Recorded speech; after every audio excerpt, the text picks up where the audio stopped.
Hello friends, હું વિમલ ભટ્ટી આપ સર્વેનું Ramani ઇન્સ્ટિટ્યૂટના digital platform પર હાર્દિક સ્વાગત કરું છું.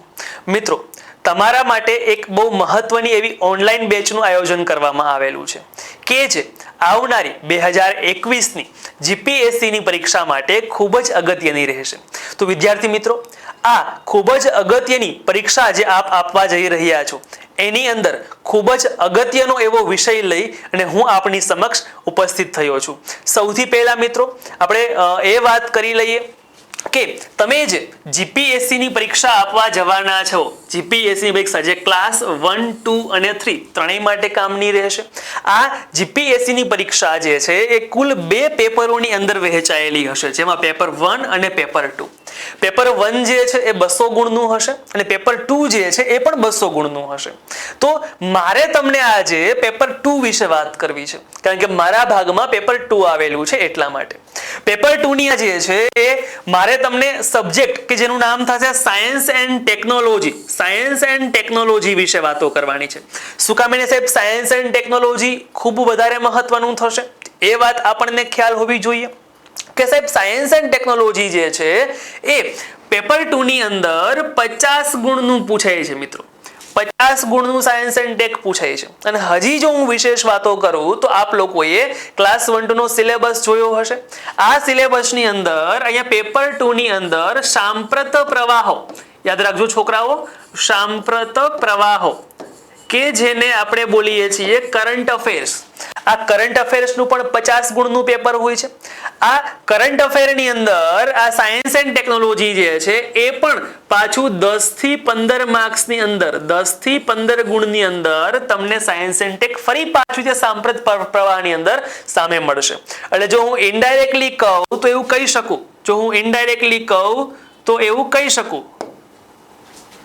હું ઇનડાયરેક્ટલી તમને એવું સાયન્સ એન્ડ ટેક જે છે એ, ચલો સાયન્સ એન્ડ ટેકમાં 50 ગુણ તો અહીંયા થઈ ગયા છોકરાઓ, અને બીજા 10 થી 15 ગુણ અહીંથી જોઈન થશે.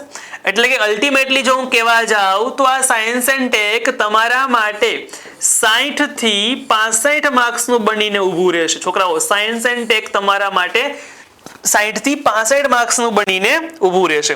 હવે સાહેબ આ 60 થી 65 માર્ક્સનું સાયન્સ એન્ડ ટેક આવે છે તો એની અંદર કેવા કેવા મુદ્દાઓ પૂછાય છે, કેવી રીતના તૈયારી કરવી, એના વિશે આપણે બેઝિક વાતો કરી લઈએ અને પછી આપણે સાયન્સ એન્ડ ટેકનો પ્રથમ મુદ્દો ભણવાની શુભ શરૂઆત કરીએ.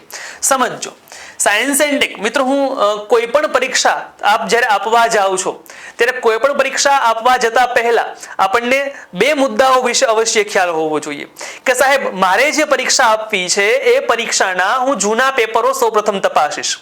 એટલા માટે કે મને ખબર પડે કે આ પરીક્ષા મારા વિષયમાંથી, ઇન ધ સેન્સ કે હું જે વિષય તૈયાર કરવા જઈ રહ્યો છું એ વિષયમાં કેવા પ્રશ્નો પૂછે છે અને આ પ્રશ્નો ક્યાંથી પૂછવામાં આવ્યા છે એ મારું બીજું સ્ટેપ હશે. શું કામ એને સાહેબ? કારણ કે મને ખબર પડે કે મારે કયો વિષય ને ક્યાંથી તૈયાર કરવો, મારે કઈ બુક પ્રિફર કરવી અને કેટલા સુધી એ બુક પ્રિફર કરવી એ મને ખ્યાલ આવે, એમાંથી કેટલું વાંચવું એ મને ખ્યાલ આવે. એટલા માટે હું આપ લોકોને જૂના પેપરો સૌપ્રથમ રિફર કરવાનું કહીશ, એમાંથી સબ્જેક્ટ વાઇઝ ક્વેશ્ચનો અલગ અલગ કાઢવાનું કહીશ અને એ ક્વેશ્ચનો ક્યાંથી પૂછાણા છે એ સોર્સ ગોતવાનું કહીશ. ભવિષ્યમાં તમને સંસ્થા દ્વારા સોર્સ ડિટેલમાં કહેવામાં આવશે જ. હું પણ તમને મારા સબ્જેક્ટનો સોર્સ કહીશ. આપણી જે ઓનલાઈન બેચ શરૂ થશે એમાં ડિટેલમાં ત્યાંથી જ શરૂ કરશું આપણે. પરંતુ અત્યારે હાલ હું આપણને એ કહેવા માંગુ છું કે આપ આવી રીતના તૈયારીની શરૂઆત કરી શકો. આથી આપણને બીજા લોકોને વારંવાર એ પ્રશ્નો ન પૂછવા પડે કે સાહેબ ક્યાંથી પ્રશ્નો પૂછાય છે, ક્યાંથી વાંચવું, કઈ બુક વાંચવી. આવા પ્રશ્નો જે છે એ આપ લોકોએ કોઈને પૂછવા ન પડે એટલા માટે. તો એ મુખ્ય મુદ્દો રહેશે. તો સાયન્સ એન્ડ ટેકનોલોજી જે છે, આ સાયન્સ એન્ડ ટેકનોલોજીની અંદર કેટલા મુદ્દાઓ આપણે સિલેબસમાં આપેલા છે. સૌથી પહેલા આપણે એના વિશે માહિતી મેળવી લઈએ કે સાહેબ આ સાયન્સ એન્ડ ટેકની અંદર સૌથી પહેલા અને બહુ પૂછાતો મુદ્દો જેને આપણે અવકાશ વિજ્ઞાન બોલીએ છીએ, સ્પેસ સાયન્સ બોલીએ છીએ. ધેન આફ્ટર જોવા જાવ તો સંરક્ષણ ટેકનોલોજી, જેને આપણે ટૂંકમાં DRDO થી ઓળખતા હોઈએ છીએ, defence research and development organisation થી આપણે ઓળખતા હોઈએ છીએ જેને.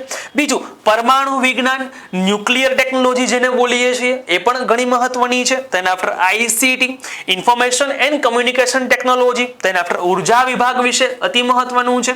અને સૌથી સારો સૌથી સારો, સહેલો, મજા આવે એવો અને ઘણો બધો પૂછાતો એવો સબ્જેક્ટ જેને આપણે કહીએ છીએ એન્વાયરમેન્ટ. શું બોલીએ છીએ આપણે એને? એન્વાયરમેન્ટ બોલીએ છીએ, એટલે કે પર્યાવરણ વિજ્ઞાન બોલીએ છીએ. અને આ બધું તો મહત્વનું છે જ, પણ આ બધાની સાથે સાથે તમે જો જીપીએસસી ની પેટર્ન જુઓ અને એમાં ખાસ દાસા સાહેબ આવ્યા પછી તમે પેટર્ન જુઓ તો તમને ખ્યાલ આવશે કે સાહેબ સાંપ્રત પ્રવાહો છે, કરંટ અફેર છે, એની અંદરથી પ્રશ્નો વધુ નીકળે છે. તો આપણે બેઝિક માહિતી તો મેળવવી જ પડે. ઘણા છોકરાઓ તો સાહેબ સીધું કરંટ અફેર કરી લઈએ તો ચાલે, ન ચાલે લાલા. સીધું કરંટ અફેર કોઈ દિવસ ચાલશે નહીં, કારણ કે કરંટ અફેર ભણવા માટે તમને ફોર એક્ઝામ્પલ પીએસએલવી ડીએલ નવું લોન્ચિંગ થયું 2019 ની અંદર જ્યારે શરૂઆત થઈ એની, તો પીએસએલવી ડીએલ એટલે શું એ ખ્યાલ ન આવે. એના માટે પીએસએલવી એક્સેલ, પીએસએલવી જી, પીએસએલવી સી એ કોર અલોન આ બધી ખબર હોવી જોઈએ. અને એને પહેલા તો પીએસએલવી એટલે શું એ ખબર હોવી જોઈએ. એટલા માટે કોઈ પણ મુદ્દો ભણતા પહેલા તેનું ડિટેલમાં જાવું, ઇટ મીન્સ કે એનો બેઝિક શીખવું અતિ આવશ્યક છે. જો બેઝિક જો તમારો પાયો પરફેક્શન થી આવી જશે તો હું ગેરંટી આપું છું તમે કરંટ જે છે એ બહુ જબરદસ્ત રીતે કરી શકશો.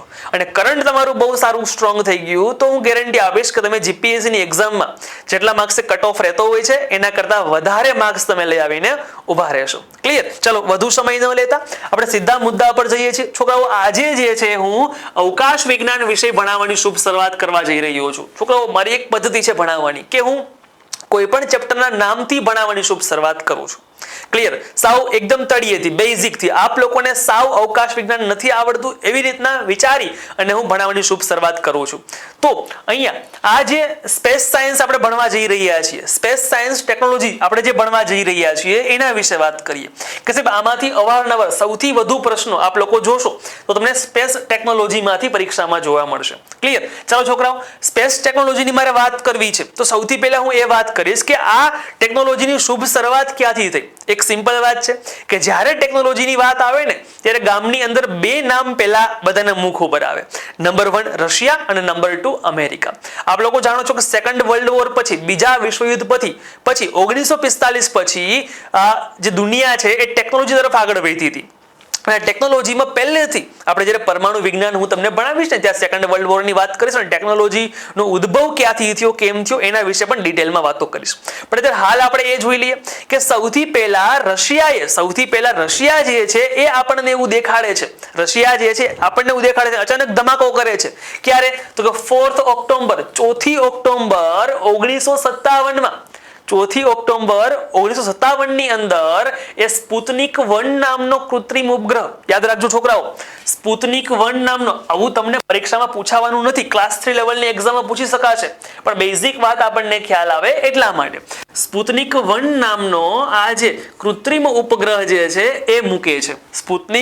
સ્પુતનિક 1 નામનો ઉપગ્રહ મૂકે છે અને એ સોવિયત યુનિયન, જેને આપણે હાલનું શું બોલીએ છીએ તો કે રશિયા બોલીએ છીએ. આપણે ખ્યાલ જ છે કે રશિયા અને અમેરિકા જે છે એ પહેલેથી કોમ્પિટિશનમાં ચાલે છે. રશિયા સ્પુતનિક 1 મૂકી દીધો તો અમેરિકા વાળાને વિચાર આવ્યો કે ચલો આ લોકો કેમ આગળ વધી ગયા, આપણે પણ ફટાફટ કંઈક કરો. ઇટ મીન્સ કે 1958માં એના પછીના વર્ષે જ 1 ફેબ્રુઆરીએ અમેરિકાએ પણ એક્સપ્લોરર 1 નામનો પોતાનો કૃત્રિમ ઉપગ્રહ એને અવકાશમાં તરતો મૂકી દીધો. ઇટ મીન્સ કે આ બે ઘટના ઘટી ને ત્યારથી વિશ્વના અન્ય દેશો જે છે જાગૃત થયા અને એને ખ્યાલ આવ્યો કે નજીકના ભવિષ્યની અંદર જો આપણે આપણા દેશને આગળ વધારવો હશે તો આપણે સ્પેસ સાયન્સ ટેકનોલોજીમાં આગળ વધવું જોશે. અને જે તે સમયે પછી આપણા પ્રથમ વડાપ્રધાન જવાહરલાલ નહેરુ, એ પણ એજ્યુકેશન બહુ સારું એવું એની પાસે હતું અને એ પણ એવું જ વિચારે છે, ક્લિયર, કે આપણે શું કરવું જોશે તો કે સ્પેસ સાયન્સ ક્ષેત્રે આગળ વધવું જોશે. આપણે જે છે એ સ્પેસ સાયન્સ ક્ષેત્રે આગળ વધવું જોશે. અને એન્ડ ઓફ ધી સ્ટોરી જે છે એ 1962માં, એ તો સમજો હું બહુ શોર્ટમાં સ્ટોરી કહું છું કારણ કે આખી સ્ટોરી તો કલાક ઉપર લાંબી ચાલે એવી છે. ડન, કામનું છે, જીપીએસસી ને અનુલક્ષીને આપણે ભણીએ છીએ એટલા માટે 1962 ની અંદર ઇન્કોસ્પારની સ્થાપના કરવામાં આવી. ઇન્કોસ્પાર, જો અહીંયા પૂરા નામ ફૂલ ફોર્મ જે છે ને બધા યાદ ન રાખો તો ચાલે, કારણ કે જીપીએસસી હવે પૂરા નામ ક્યાંય પૂછતી નથી. હા, પહેલા પૂછતી. જો આપનો જન્મ 1990 ની આસપાસ થયો હોત ને તો કદાચ તમારે ક્યાંક આડું આવત, સમજાણું. પણ ઇન્કોસ્પાર જે છે એનું પૂરું નામ નામ Indian national committee for space research. યાદ રાખજો, ઇન્કોસ્પાર નું પૂરું નામ થશે Indian national committee for space research. હવે આ શેના માટે કરવામાં આવી હતી સાહેબ? આ કમિટી જે છે એ એના માટે કરવામાં આવી હતી કે ભારત દેશની અંદર અવકાશ વિજ્ઞાન ક્ષેત્રે આગળ વધી શકાય એમ છે કે નહીં. તો કે પહેલા તપાસ તો કરવી પડે ને. તો કે હા, તો તપાસ કરવા માટે આ સમિતિની રચના, આ કમિટીની રચના કરવામાં આવી હતી. હવે જે તે સમયે રચના કરી હોય તો રચનાનો કોઈ અધ્યક્ષ રાખવા પડે. તો કે હા સાહેબ, અધ્યક્ષ રાખવા પડે. અધ્યક્ષ કોઈ સારા એવા વ્યક્તિને રાખવા પડે કે જેને અવકાશ વિજ્ઞાનમાં બહુ સારી ખબર પડતી હોય. તો કે હા સાહેબ, એવા વ્યક્તિને રાખવા પડે. તો જે તે સમયે ભારતની અંદર આપ સર્વે જાણો છો એ મહાન વ્યક્તિને ડોક્ટર વિક્રમ સારાભાઈ. ડોક્ટર વિક્રમ સારાભાઈ કે જેને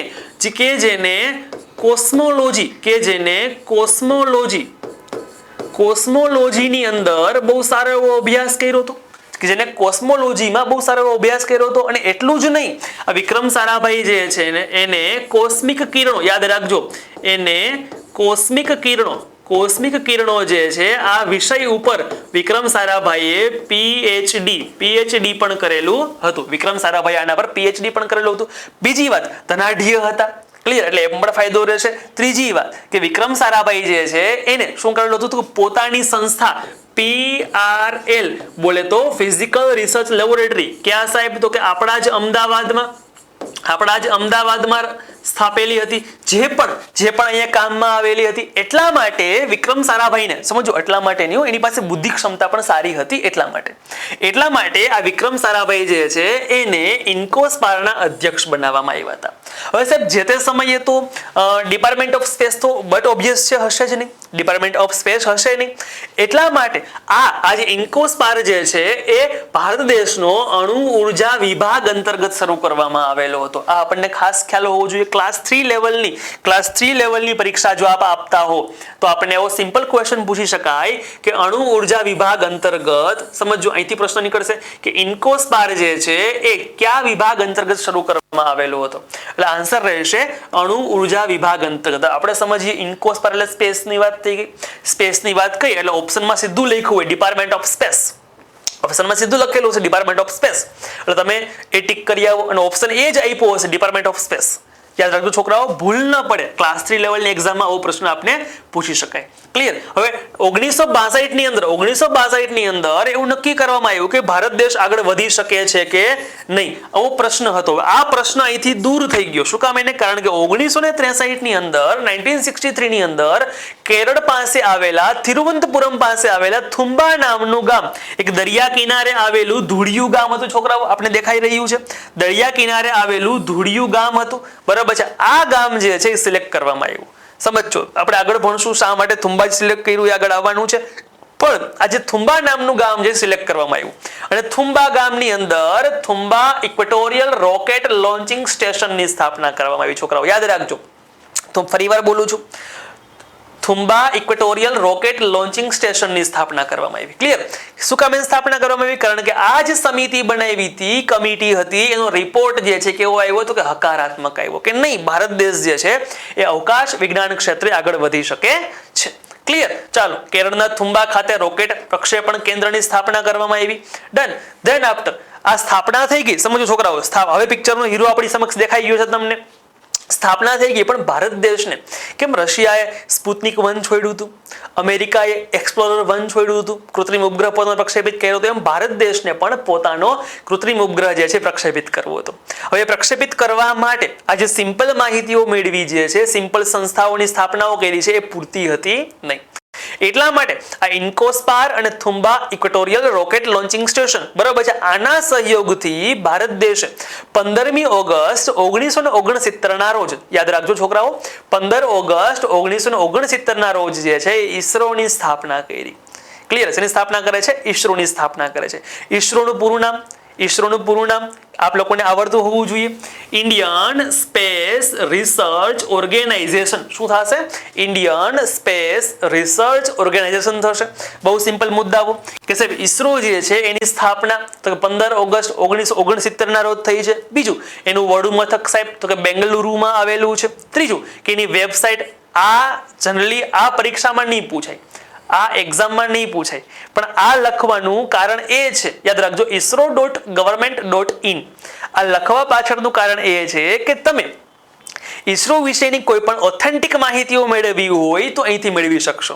બીજી બાબત, હમણાં જ હું કહી ગયો કે કરંટ મહત્વનું છે, તો કઈ ચેન્જીસ થશે, છાપાવાળા લખશે, બીજા કોઈ પણ લખશે, હું ભણાવીશ, તમારે મારી વાત ઉપર, છાપાઓ ઉપર, બધા ઉપર પૂરતો વિશ્વાસ કરવાનો નહીં. હા, અમારું સાંભળવાનું, પણ એકવાર આ વેબસાઇટ ઉપર જઈ અને વેરીફાઈ કરી લેવાનું કે આ સાચું છે કે નહીં. ક્લિયર? કારણ કે ઈસરો વાળા પોતાના વિશે કંઈક ખોટું તો લખશે જ નહીં, બટ ઓબ્વિયસ છે બહુ ડિટેલમાં બહુ સારી માહિતી ત્યાં લખશે તમારા માટે. ચાલો આગળ જોઈએ છીએ. આ ઈસરો જે છે એનું કહેવાય ને કર્મસૂત્ર, એ લોકોનું સૂત્ર શું છે તો કે માનવ જાતિના વિકાસમાં અવકાશ ટેકનોલોજી, કે અમે જે કરી રહ્યા છીએ એ બધું કોના માટે છે તો માનવ જાતિના વિકાસ માટે છે. બીજી વાત મહત્વની કે ઈસરો જે છે એના વર્તમાન, યાદ રાખજો, વર્તમાન અધ્યક્ષ કોણ છે તો ડોક્ટર કે શિવાન છે. ક્લાસ 3 લેવલની એક્ઝામ માટે કહી દઉં, યાદ રાખજો, એના વર્તમાન અધ્યક્ષ જે છે કે શિવાન છે. હવે કે શિવાનનું પૂરું નામ એક્ઝામમાં પૂછાય, ક્લાસ 3 માં પૂછાશે. કે શિવાનનું પૂરું નામ કૈલાશા, યાદ રાખજો, કૈલાશાવાદીઓ, કૈલાશાવાદીઓ શિવાન. શું થશે? કૈલાશાવાદીઓ શિવાન થશે. ડન. આ કે શિવાનનું પૂરું નામ છે કૈલાશાવાદીઓ શિવાન થશે. હવે પહેલી વાત, તમને પાછો પ્રશ્ન પૂછાય કે સાહેબ ઈસરોના પ્રથમ અધ્યક્ષ કોણ હતા? ઈસરો જે છે એના પ્રથમ અધ્યક્ષ, ઇટ મીન્સ કે ફર્સ્ટ અધ્યક્ષ, ઈસરોના પ્રથમ અધ્યક્ષ કોણ હતા? આવો ક્વેશ્ચન આપણને પૂછાય. યાદ રાખજો, ઈસરોના પ્રથમ અધ્યક્ષ બટ ઓબ્વિયસ કોણ હશે? વિક્રમ સારાભાઈ હશે. લખી શકીએ આપણે અહીંયા. પ્રથમ અધ્યક્ષ જે છે એ ડોક્ટર વિક્રમ સારાભાઈ,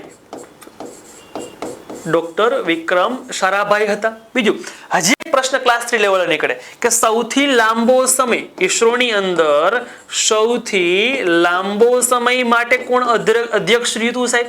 સૌથી લાંબા સમય માટે જે છે એ કોણ અધ્યક્ષ છે? ડોક્ટર સતીશ ધવન. કોણ રહે છે? ડોક્ટર સતીશ ધવન. ડોક્ટર સતીશ ધવન જે છે એ સૌથી લાંબા સમય માટે અધ્યક્ષ રહેશે.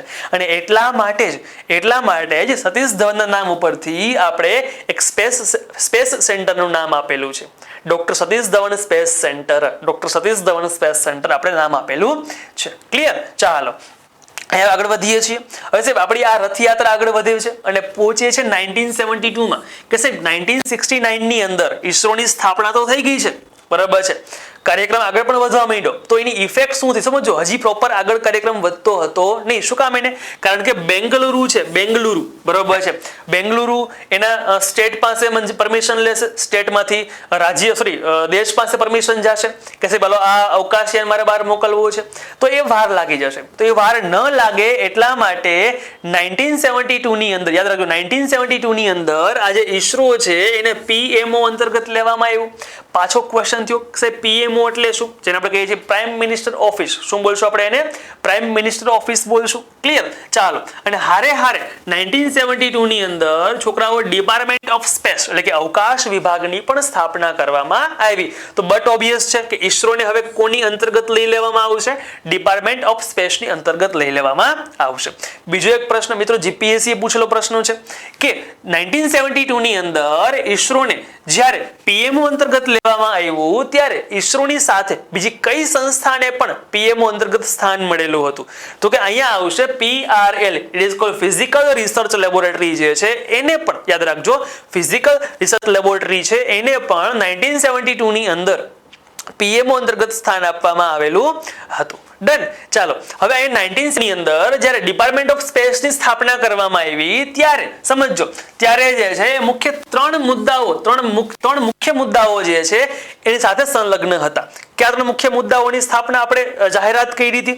તો પહેલો મુદ્દો કે આજે ઈસરોની સ્થાપના કરી છે, સ્પેસ ક્ષેત્રે આપણે આગળ વધવા માંગીએ છીએ અને એની અંદર ખાસ કરીને સંદેશા વ્યવહાર, ટેલિવિઝન પ્રસારણ, રેડિયો પ્રસારણ, હવામાન અંગેની આગાહી માહિતીઓ વગેરે જે છે એ સ્વદેશી ઉપગ્રહો થી આપણને મળે એટલા માટે આ બધા માટે શું કરવું સાહેબ? તો કે સ્વદેશી ઉપગ્રહો બનાવવા. પણ એ થોડુંક પાછળથી પોસિબલ બનશે, પણ અત્યારે હાલ આપણે જોઈએ છીએ કે આપણો ઉદ્દેશ્ય જે છે અહીંયા સુધી પહોંચવાનો હતો. અને આપ લોકોને જાણીને એ આનંદ પણ છે કે આ બધા ઉદ્દેશ્યો જે છે એ ભારત દેશ હાલ સ્વદેશી રીતે પૂરો કરી રહ્યો છે. ક્લિયર? ચલો બીજો ઉદ્દેશ્ય શું હતો?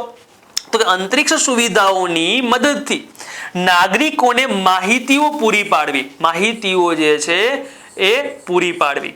અંતરિક્ષ સુવિધાઓ મદદથી આજે આપ લોકોને માહિતી મળે જ છે. D2H છે, તેના આપણે જોવા જાવ તો ગૂગલ મેપ છે, તેના આપણે રેડિયો પ્રસારણ છે, આ વગેરે માહિતીઓ આપણને અંતરિક્ષ સુવિધાઓની હેલ્પ થ્રુ જ પૂરી પડે છે. તેના આપણે નંબર 3 સારી ગુણવત્તાવાળા લોન્ચ વ્હીકલ, સારી ગુણવત્તાવાળા લોન્ચ વ્હીકલ વિકસાવવા. યાદ રાખજો છોકરાઓ, સારી ગુણવત્તાવાળા લોન્ચ વ્હીકલ વિકસાવવા આપણા માટે સૌથી મહત્વનો મુદ્દો હાલ આ રહેશે. કારણ કે આ બંને મુદ્દાઓ તો આપણે પરિપૂર્ણ કરી ચૂક્યા છીએ, ક્લિયર, પણ આમાં આપણું અપડેટ થવાનું હાલ ચાલુ છે. ઇટ મીન્સ કે સાહેબ આમાં શું આવે તો કે આમાં આવશે SLV, ASLV, then after PSLV, then after GSLV અને છેલ્લે RLV, reusable launching vehicle. ત્યાં સુધી આપણે ભણવાના છીએ. ડન. ચાલો આગળ વધીએ છીએ અને ભારત દેશ સમજો છોકરાઓ 1972 ની અંદર આ બધી ઘટનાઓ ઘટી ગઈ તો બટ ઓબિયસ છે હવે ક્રાંતિકારી કામ થવું જોઈએ. ઉપરથી પીએમઓ કહેશે કે તમને બધી સુવિધાઓ પૂરી પડી, તમે હવે ક્રાંતિકારી કામ કરીને દેખાડો તો ચાલો કરી બતાવ્યું. 1975 ની અંદર યાદ રાખજો 1975 ની અંદર ભારત દેશે પોતાનો પ્રથમ કૃત્રિમ ઉપગ્રહ જેનું નામ થશે આર્યભટ્ટ. શું બનાવી બતાવ્યું? આર્યભટ્ટ જે છે એ બનાવી બતાવ્યું. ક્લિયર. પણ પ્રશ્ન એ હતો કે ભારત દેશે કૃત્રિમ ઉપગ્રહ તો બનાવ્યો પણ ભારત દેશ પાસે શું નહોતું સાહેબ? લોન્ચિંગ વ્હીકલ હજી સુધી હતું નહીં. તો કરવું શું? અને બહાર મોકલવું છે, ગિલોરમાં બાંધીને તો બહાર મોકલાય નહીં. ક્લિયર. તો એટલા માટે શું કહ્યું કે આપણે જે છે એ જેની સાથે આપણા સંબંધો સારા હોય, લાઈક કોણ? તો કે રશિયાને કીધું. રશિયાને શું કીધું આપણે કે ભાઈ અમારે એક ઉપગ્રહ બનાવી લીધો છે, એને બહાર મૂકવા જ આવવો છે. તમારી પાસે તો 1957 થી ટેકનોલોજી છે તો તમે થોડુંક મૂકી આપો ને, અમને થોડુંક મૂકી આપો નહીં કે? તો રશિયા વાળા કે કાંઈ વાંધો નહીં, અમે અમારું કોસ્મોસ નામનું જે અવકાશયાન છે, યાદ રાખજો રશિયા વાળા શું કહે છે આપણને કે અમે અમારું કયું સાહેબ? તો કોસ્મોસ. અમે અમારું આ જે કોસ્મોસ નામનું અવકાશયાન જે છે એને બહાર લઈ જઈએ છીએ, થોડોક સમય પછી જ લઈ જવાના છીએ. તો તમે તમારો આ જે આર્યભટ્ટ છે એ અમને આપજો. આર્યભટ્ટ જે છે એ અમને આપજો, અમે એને બહાર મૂકી આવશું. ભારત વાળા કાંઈ વાંધો નહીં. એટલે ભારત વાળા જે છે એ કોના સાહેબ? તો કે રશિયાના કોસ્મોસ નામના અવકાશયાનની અંદર આર્યભટ્ટ ઉપગ્રહ જે છે પૃથ્વીની બહાર તરતો મૂકે છે. સમજાય છે એટલી વાત? ચાલો તો આને આપણે વન મિશન બોલશું. શા માટે સાહેબ વન મિશન બોલશું? કારણ કે ભારત દેશ પાસે શું હતું સાહેબ? કૃત્રિમ ઉપગ્રહ હતો. ભારત દેશ પાસે કૃત્રિમ ઉપગ્રહ હતો પણ ભારત દેશ પાસે પોતાનું લોન્ચ વ્હીકલ જે છે એ હતું નહીં. ભારત દેશનું પોતાનું લોન્ચિંગ વ્હીકલ હતું નહીં. પણ ભારત દેશને ક્લિયર 2 મિશન કરવું. શું કરવું હતું સાહેબ? 2 મિશન કરવું હતું કે લોન્ચિંગ વ્હીકલ એ ભારત દેશનું હોવું જોઈએ અને સેટેલાઇટ પણ ભારત દેશનું હોવું જોઈએ. ક્લિયર. આના માટે કામે લાગી ગયા અને કામ કરતા જે છે એ સાલ આવી 1980 ની. કઈ સાલ આવી? 1980 ની. આ 1980 ની સાલની અંદર યાદ રાખજો છોકરાઓ, ભારત દેશ જે છે એને રોહિણી ઉપગ્રહ બનાવ્યો હતો. કયો બનાવ્યો હતો? રોહિણી ઉપગ્રહ બનાવેલો હતો. અને આ જે રોહિણી ઉપગ્રહ જે છે, હું SLV1 SLV2 ની વાતો નહીં કરું કારણ કે એ નિષ્ફળ ગયા હતા, સીધું SLV3 ની વાત કરીશ. બરાબર છે. અહીંયા SLV3 સાથે જોવા જઈએ ડોક્ટર સતીશ ધવન સંકળાયેલા છે, ડોક્ટર APJ અબ્દુલ કલામ સંકળાયેલા છે. એ બહુ મસ્ત સ્ટોરી છે. ક્યારેક આપણે લાઈવ બેચની અંદર એ વાતોને ઉખેરશું ફરી પાછી. ચાલો તો અહીંયા ભારત દેશ 2 મિશન કરે છે. ઇટ મીન્સ કે ભારત દેશ પોતાનું પ્રક્ષેપણ યાન જે છે વિકસાવી લે છે સાહેબ. ભારત દેશ પોતાનું પ્રક્ષેપણ યાન વિકસાવી લે છે અને આનું નામ છે SLV3. શું બોલીએ છીએ? SLV3. It is called satellite launching vehicle. સીધું સિમ્પલ નામ છે, સેટેલાઇટ લોન્ચિંગ વ્હીકલ વિકસાવીએ છીએ અને ભારત દેશ જે છે એ 2 મિશન કરે. શું કરે છે? 2 મિશન કરે છે. અહીંથી ભારત દેશની જે ટ્રેન છે એ જબરદસ્ત રીતે પાટા ઉપર ચડી ગઈ છે. અને આપ લોકોને ખ્યાલ છે કે ભારત દેશ પહેલા નાનકડું રોકેટ બનાવી અને એક ઉપગ્રહ મૂકવા ગયું હતું. અત્યારે બહુ મોટા રોકેટો બનાવી અને ગામના 104 ઉપગ્રહ જે છે મૂકી આવે છે. એમ છો કે 101 જ 3 તો આપણા હતા. બરાબર છે. તો આટલા ઉપગ્રહો અત્યારે હાલ લઈ જવાની ભારત ક્ષમતા ધરાવતું થઈ ગયું છે. ડન. ચાલો આટલા ઉપગ્રહો લઈ જવાનું ભારત હાલ ક્ષમતા ધરાવતું થઈ ગયું છે. હવે લોન્ચિંગ વ્હીકલ પ્રણાલી આપણે સમજવાની છે. મિત્રો હું તમને કક્ષાઓ અત્યારે હાલ સમજાવતો નથી. બરાબર છે. મહત્વનું લોન્ચિંગ વ્હીકલ પ્રણાલી છે. કક્ષાઓ આપણે જે છે એ લાઈવ ક્લાસની અંદર લાઈવ બેચની અંદર આપણે ભણશું. તો હાલ મહત્વનું લોન્ચિંગ વિશે હું વાત કરતો હતો, PSLV, ASLV, GSLV, RLV, એ બધાની આપણે ભણવાની શુભ શરૂઆત કરીએ છીએ. તો લોન્ચિંગ વ્હીકલ લાલા બે પ્રકારના હોય છે. ક્યાં બે પ્રકારના છે? નંબર 1 હશે સાઉન્ડિંગ રોકેટ અને નંબર 2 હશે લોન્ચિંગ વ્હીકલ્સ, જેમાં આપણે SLV ને બધી વાતો કરશું. ડન. ચાલો, સૌથી પહેલું સાહેબ સાઉન્ડિંગ રોકેટ એટલે શું એ ખ્યાલ નથી, એ સમજાવો પહેલા. કારણ કે લોન્ચિંગ વ્હીકલ તો આપણે SLV ના નામ તો ઘણી વખત સાંભળ્યા છે, SLV, PSLV, GSLV ઘણી વખત નામ સાંભળ્યા છે. સાઉન્ડિંગ રોકેટ એટલે શું? સાંભળજો છોકરાઓ, સાઉન્ડિંગ રોકેટ જે છે એનો હેતુ ક્યારેય પણ, સાઉન્ડિંગ રોકેટનો હેતુ ક્યારેય પણ ઉપગ્રહ લઈ જવા માટે હશે નહીં. ક્યારે પણ ઉપગ્રહ લઈ જવાના છે નહીં. તો એ કરશે શું છે? સાઉન્ડિંગ રોકેટ કરશે શું? તો સાઉન્ડિંગ રોકેટ જે છે એ પૃથ્વીની એક સતહ સુધી જશે, ત્યાંની માહિતીઓ મેળવશે અને ફરી પાછું પેરાશૂટ દ્વારા એ ક્યાં આવશે? તો કે નીચે આવશે. તમે લોકોએ ઘણી વખત આકાશની અંદર આવો દિવસે વ્હાઈટ પટ્ટો જોયો હશે. દિવસે તમે આકાશમાં આવો વ્હાઈટ પટ્ટો જોયો હશે. એ તમે જોશો, એ પટ્ટો એવી રીતના કોઈ એક દિશાથી આમ આગળ તરફ જતો હશે. તો એનો અર્થ શું થશે સાહેબ? તો કે સાઉન્ડિંગ રોકેટ છે. એ શું છે? સાઉન્ડિંગ રોકેટ છે. તો સાઉન્ડિંગ રોકેટ એક જગ્યાએથી ઉપડશે, પૃથ્વીના અમુક વાતાવરણ અંગે માહિતીઓ મેળવશે અને ધેન આફ્ટર એ પેરાશૂટ દ્વારા નિશ્ચિત પહેલેથી નિર્ધારિત સ્થળે એ શું કરશે? તો કે પડી જશે. સમજાય છે? સ્થળો પર પડી જશે. હવે આ જે સાઉન્ડિંગ રોકેટ છે તો કે 1 થી 2 સ્ટેજીસ ધરાવતા હોય છે, 1 થી 2 ચરણોના બનેલા હોય છે. સોલિડ ફ્યુલ હોય છે, એની અંદર ઘન બળતણ હોય છે અને એનો ઉદ્દેશ્ય ક્યારેય ઉપગ્રહ લઈ જવા માટેનો હશે નહીં, જેના વિશે આપણે વાત કરી ગયા છીએ. ડન. ચાલો, ભારત દેશે પોતાનું સમજો સાઉન્ડિંગ રોકેટ મોકલવાની શુભ શરૂઆત તો 1965 થી કરી દીધી હતી અને પોતાનું સાઉન્ડિંગ રોકેટની શરૂઆત જે છે એ કઈ રીતે, જેમાં પહેલું સાઉન્ડિંગ રોકેટ જે છે એ રોહિણી સાઉન્ડિંગ રોકેટ હતું.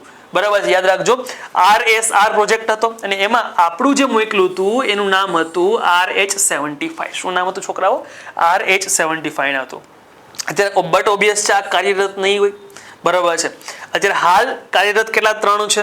બરાબર છે? RH-200, RH-300 અને RH-560. હાલ આ 3 સાઉન્ડિંગ રોકેટ આપણા હાલ કાર્યરત છે. આ બાજુની ફિગરમાં જોઈ શકો છો એ કેવી રીતના સાઉન્ડિંગ રોકેટ ઉપર તરફ જાય છે, એક નિશ્ચિત કક્ષા સુધી પહોંચી અને ફરી પાછો એ નીચે આવે છે અને એનો જે કામનો ભાગ જે છે એને પેરાશૂટ દ્વારા નીચે ઉતારવામાં આવે છે. ડન. ચાલો, આગળ વધીએ છીએ. હવે અહીંયા જે બીજો મુદ્દો આવે છે લોન્ચિંગ વ્હીકલ, એ ભણવા તરફ આપણે જઈ રહ્યા છીએ. ક્લિયર? અને આપણી સમક્ષ અહીંયા મહત્વના એવા 5 લોન્ચિંગ વ્હીકલો દેખાય છે. આપણે મહત્વના એવા 5 લોન્ચિંગ વ્હીકલો દેખાય છે, જેમાંથી પહેલું આ જે લખવાની જરૂર લખેલું છે નીચે SLV, બીજું છે ASLV અને બોલશું સેટેલાઇટ લોન્ચિંગ વ્હીકલ, અને બોલશું augmented satellite launching vehicle. Number 3 PSLV એટલે કે polar satellite launching vehicle. Number 3 અહીંયા GSLV Mark 1 અને Mark 2 આપ્યા છે. આ આખું સિસ્ટમ પણ અલગ છે અને Mark 3 જે છે એ સિસ્ટમ પણ અલગ છે. અત્યારે સૌથી વધારે આપણને કોઈ હોય તો એ Mark 3 છે અને હું એવું તો ન જ કહી શકું સૌથી વધુ, કારણ કે સૌથી વધુ આપણને સિદ્ધિઓ જે છે એ આના દ્વારા મળી છે. કોના દ્વારા મળી છે? તો કે આના દ્વારા મળી છે. સમજાણું? છતાંય અત્યારે સૌથી વધુ ઉપયોગમાં આપણે GSLV Mark 3 લઈ જવાનો પ્રયત્ન કરીએ છીએ. શા માટે પ્રયત્ન કરીએ છીએ એના વિશે ડિટેલમાં આપણે ક્રમશઃ વાતો કરશું. ચાલો, સૌથી પહેલા વાત કરીએ છીએ SLV વિશે. SLV એટલે શું થાય? Satellite launching vehicle. હમણાં જ જોઈ ગયા. સમજો છોકરાઓ, આની ક્રોનોલોજી સમજજો. ભારતનું સૌથી પહેલું લોન્ચિંગ વ્હીકલ હતું. ક્લિયર? સ્વાભાવિક વાત છે કે એ 4 ચરણમાં આવેલું હતું, એ 4 ચરણ ધરાવતું હતું. બરાબર છે? અને આ 4 ચરણો જે છે એ ઘન બળતણ ધરાવતા હતા, સોલિડ ફ્યુલ ધરાવતા હતા. બરાબર છે? અને આની ક્ષમતા બટ ઓબ્વિયસ છે, પાતળું છે. બરાબર છે? કુપોષણનો શિકાર છે એટલે વધુ વજન લઈ જઈ શકશે નહીં. ક્લિયર? આ 40 કિલોગ્રામ જેટલો વજન જે છે અને એને પણ ક્યાં સુધી? તો કે LEO, જેને બોલશું લો અર્થ ઓર્બિટ. શું બોલશું આપણે? લો અર્થ ઓર્બિટ સુધી લઈ જઈ શકે છે. ઇટ મીન્સ કે પૃથ્વીની સપાટીથી 90 થી 100 કિમી સુધી જ એ માત્ર એને લઈ જઈ શકશે. ડન. ચાલો, આ એસએલવી ની બેઝિક વાત હતી, બરાબર છે. તેને આપણે એને અપગ્રેડ કર્યું. આપણે તો છોકરાઓ વધુ વજન લઈ જવું હતો, બરાબર છે, વધુ ઊંચાઈ સુધી લઈ જવું હતો. એટલા માટે પ્રાયોગિક ધોરણે જે છે એ બનાવ્યું આપણે ASLV, એટલે કે ઓગમેન્ટેડ સેટેલાઇટ લોન્ચિંગ વ્હીકલ. શું બનાવ્યું આપણે એને? ઓગમેન્ટેડ સેટેલાઇટ લોન્ચિંગ વ્હીકલ બનાવ્યું. હવે થોડુંક અપડેટ થયા અને ચરણો જે છે એ 5 કર્યા. સ્ટેજીસ કેટલા કરી નાખ્યા? 5 કરી નાખ્યા. આ સારું કે ન સારું? ઘણા કે સારું, ઘણા કે ન સારું, પણ લાલા આ સારું નહીં હોય ને, હમણાં ખબર પડશે આગળ આવશે એટલે. અને એમાં ફ્યુલ પણ કેવું હતું? ઘન હતું. કેવું હતું? ઘન ફ્યુલ હતું. ક્ષમતા, જો છોકરાઓ ક્ષમતા વધી 150 કિલોગ્રામ, ઓની કેટલી હતી? 40 હતી. 150 કિલોગ્રામના ઉપગ્રહને 400 કિલોમીટરથી 600 કિલોમીટર સુધી એ લઈ જઈ શકતું હતું. ક્લિયર? અને આના દ્વારા જ આપણે સ્રોત શ્રેણીના ઉપગ્રહો, યાદ રાખજો, આપણે સ્રોત શ્રેણીના ઉપગ્રહો જે છે એને પ્રક્ષેપિત કર્યા હતા. અને આ સ્રોત શ્રેણીના ઉપગ્રહોની અંદર 1988માં સક્સેસફુલ ગયું હોય એવું કોઈ હોય તો એ છે સ્રોત 2. કયું છે? સ્રોત 2 છે. ડન. ચાલો, તેના આફ્ટર અતિ મહત્વનું ASLV જેનું બેઝિક સ્ટ્રક્ચર હતું એવું જ આવે છે PSLV. યાદ રાખજો, PSLV જેનું નામ થશે પોલાર સેટેલાઇટ લોન્ચિંગ વ્હીકલ. શું બોલશું આપણે એને? Polar satellite launching vehicle. મિત્રો, ભારત દેશ જે અવકાશ વિજ્ઞાન ક્ષેત્રે જબરદસ્ત સિદ્ધિઓ હાંસલ કરી શક્યું છે. આ સિદ્ધિઓની જો હું વાત કરું ને તો સૌથી વધુ ફાળો, ઇટ મીન્સ કે 80% જેવો ફાળો, 80% જેવો ફાળો આ એકલા સિંહનો છે. ઇટ મીન્સ કે PSLV નો છે. યાદ રાખજો, 80% જેવો ફાળો જે છે એ કોનો છે? એકલા PSLV નો છે. ડન. સમજો છોકરાઓ, આપણે અહીંયા શું શું ફેરફાર કરશું? PSLV 4 ચરણોનું છે, 4 સ્ટેજીસ બનાવેલા છે એની અંદર. SLV માં કેટલા હતા? 3 હતા, સોરી 4 હતા. ASLV માં કેટલા કર્યા આપણે? તો 5 કરી નાખ્યા. ડન. તેને આપણે PSLV માં ફરી પાછા ઘટાડીને 4 કર્યા. પણ અહીંયા ફેરફાર એ કર્યો કે આ 4 સ્ટેજની અંદરથી 2 સ્ટેજ જે છે એ સોલિડ રાખ્યા, ઘન રાખ્યા, અને 2 સ્ટેજ જે છે એ પ્રવાહી એટલે કે લિક્વિડ રાખ્યા.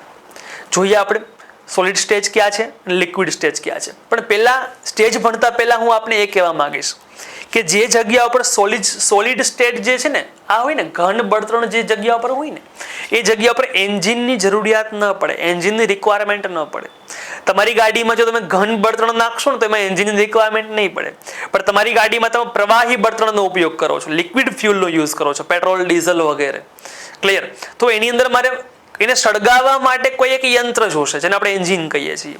ક્લિયર? તો અહીંયા હું જો પ્રવાહી ફ્યુલને આ ટેકનોલોજીમાં યુઝ કરતો હોય, મારે વાપરવું હોય, તો મારે હવે આ PSLV ની અંદર શું ફિટ કરવું પડશે સાહેબ? તો મારે આની અંદર જે છે એ એન્જિન ફિટ કરવું પડશે.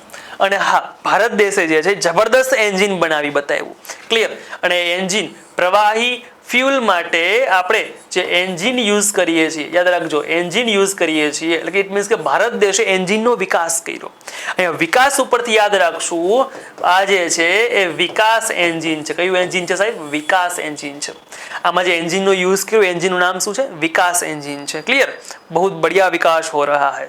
એવી રીતના. ચાલો, તો જે 4 સ્ટેજીસ છે, જેમાં પહેલું સ્ટેજ જે ઘન બળતણ ધરાવે છે, જેની અંદર HTPB નામનું સોલિડ ફ્યુલ ભરેલું હોય છે. સાહેબ, HTPB નું પૂરું નામ તો કે હાઇડ્રોક્સી ટર્મિનેટેડ પોલીબ્યુટાડાઇન. ફરીવાર બોલું છું, હાઇડ્રોક્સી ટર્મિનેટેડ પોલીબ્યુટાડાઇન.